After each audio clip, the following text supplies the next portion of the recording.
Good evening, students. Welcome to the Royal Coaching Institute.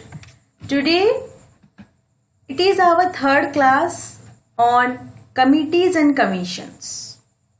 Okay? तो आगे से क्या हुआ है, हम 2 वीडियोस अपलोड कर चुके हैं जो कि उसका फर्स्ट एंड सेकेंड पार्ट है and this is our third part.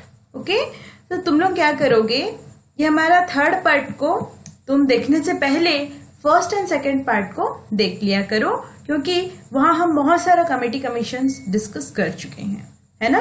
तो let's start our new slide. Okay, which today will cover Hartog commission 1929, है ना. आज हम कवर करने वाले हैं हार्टग कमीशन 1929, जो कि this is the committee. Hartog commission है 1929 को आया था. ओके, सो स्टूडेंट्स, ये कमिटी जो है, the committee focused on improving the quality and standard of university level education. It again recommended his setting of CABE, which was again established in the year 1935 and has been existence since. है ना. देखो, ये जो हमारा CABE है student, CABE का full form हम आपको बता देते हैं, that is central advisory board of education, है ना. Central advisory board of education, इसका फुल फॉर्म भी एग्जाम में आ सकता है. ये जो हमारा हार्टग कमेटी है, ये फोकस किया था किसे, improving on the quality education and standardisation of the universities level education, है ना. और इसका जो रिकमेंडेशन था 1929 को ये आ चुका था, और फिर ये establish again, this was established. कब एस्टैब्लिश्ड हुआ, 1935 को एस्टैब्लिश हुआ. इसका री एस्टैब्लिशमेंट हुआ है 1935 को. सो नेक्स्ट हम देखेंगे सैप्रो committee. What is सैप्रो committee in the year 1929 को हार्टग कमेटी आया था और 1934 को सैप्रो कमेटी आया था. So this committee appointed in 1934 by the United Provinces to inquire into the cause and unemployment in UP. So ये जो हमारा सैप्रो कमिटी है ना स्टूडेंट्स, ये कमिटी जो है अपॉइंटेड हुआ था 1935 को, and by home, by the United Provinces, and inquire the cause of the unemployment in UP. UP में जो अनएम्प्लॉयमेंट हो गया है, ये इसका हमारा क्या था, इसका हमारा एम था to find out the cause, कि चलो हम कॉज फाइंड आउट करते हैं. वी हैव टू, ये कमिटी क्या किया था, इंक्वायरी करने के लिए निकला था कि what are the causes of unemployment in UP. Next हम आज फिर हमारा एक न्यू रिपोर्ट आ गया जो कि है Abbott would report. Okay, Abbott would report जो कि आया था 1937 को, है ना. और it was propose the English should be the medium of instruction at the university level. देखो स्टूडेंट्स, ये बहुत इंपॉर्टेंट हमारे रिकमेंडेशन दिया है. Abbott would report in the year 1937 को जो आया था, ये it propose what, English education should be the medium of instruction at the university level, है ना. And it recommended what, it recommended the vocational training through the polytechnics and setting of the vocational teacher training courses. Okay, setting of the vocational teacher training courses. ये बोला क्या था, vocational training provide किया जाए at the university level and through the polytechnic and setting of the vocational teacher training. हमें teacher का जो training करा रहे हैं, vocational teacher training हमें प्रोवाइड करना चाहिए, है ना.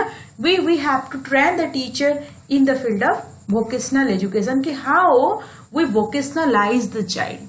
हमें ट्रेनिंग भी करानी होना चाहिए, ट्रेनिंग प्रोग्राम होनी चाहिए कि how we vocationalize the teacher so that teacher can encourage the child to vocationalize their students. तो एबर्ट वुड रिपोर्ट जो है ना, English should be the medium of instruction बोला था और वोकेशनल ट्रेनिंग को एम्फासिस दिया था, और वोकेशनल ट्रेनिंग के लिए वो vocational teacher training course establish करने का recommendation provided by the Abbott Wood report. Okay, then our new slide is here on Wardha education scheme. Okay, our new slide is on Wardha education scheme in the year 1937. So let's see student, it's also known as the नई तालीम और basic education or the बुनियादी तालीम or we can say basic शिक्षा, है ना। Wardha education scheme जो है, हमें सुना सुना लग रहा है ना, कौन दिया था कि Wardha education scheme was given by Mahatma Gandhi, जो कि हमारे गांधी जी थे। The scheme is an outcome of the philosophy of Gandhi ji, that is Mohandas Karamchand Gandhi. Okay, and this Wardha scheme was also called the Nai Talim शिक्षा।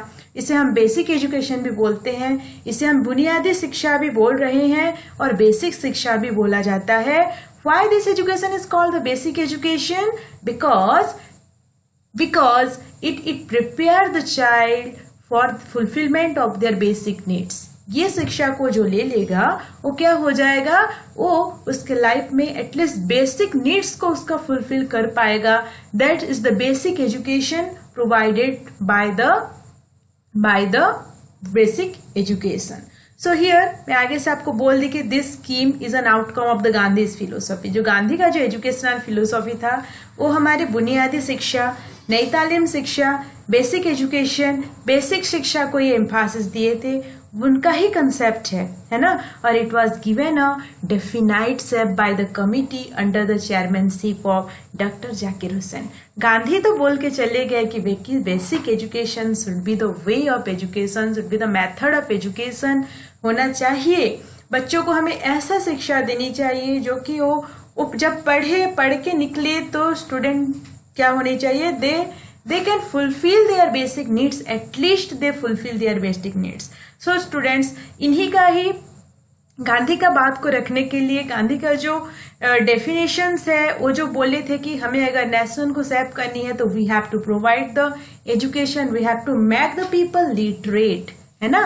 तो उसी के ही यही रिकमेंडेशन को लेके हमारे under the chairmanship of doctor Zakir Hussain के अंडर चेयरमैनशिप में एक कमेटी आया and that committee is called the Wardha education scheme. जो कि हमारे चेयरमैनशिप कौन थे, who is the chairman of the scheme, doctor Zakir Hussain was the chairman of the scheme. So it provides what, the fulfillment of needs at all levels, है ना। इसका M क्या था स्टूडेंट्स, इसका एम था कि नीड्स को फुलफिल करो और all it provides the fulfilment of means of needs at all level like the biological needs, social needs and the psychological needs. हमें बायोलॉजिकली फिट होनी चाहिए, biological education should be provided to the child, social education should be provided to the child and child को psychological education is very much important. अगर हमारे mind को क्या होना है, माइंड को पॉजिटिविटी लानी है, then we have to provide the education accordingly. Okay, so ये बोले थे कि हमारा जो फुलफिलमेंट है ह्यूमन बीइंग का जो नीड्स है according to the biological needs, according to the social needs, according to the psychological needs of the individual, we have to provide the education to the students. This recommendation was given by which scheme? This recommendation was given by Wardha Education Scheme, which was comes in 1937. He emphasized what students? This scheme emphasized the free and compulsory education, है ना, जो कि हमारा universalization of education था in the age group 6 to 14 years, and also so that students should be imparted in one's mother tongue language. ये एम्फासिस किए थे। जो हमारे देखो बेसिक एजुकेशन ये तो मेनली गांधी का कंसेप्ट है, लेकिन हम अगर ऑफिशियली देखें तो वार्धा स्कीम उसे लेके आए थे, है ना। वार्धा स्कीम गांधी का और एक रिकमेंडेशन को फुलफिल करने के लिए ट्राई किए हैं।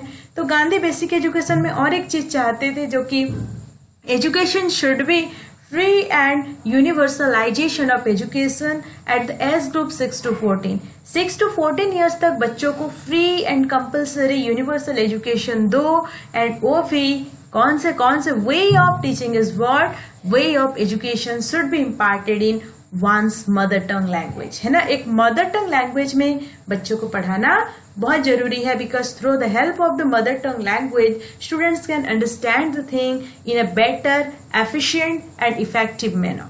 Okay, show that mother tongue should be the one of the important way to educate the child.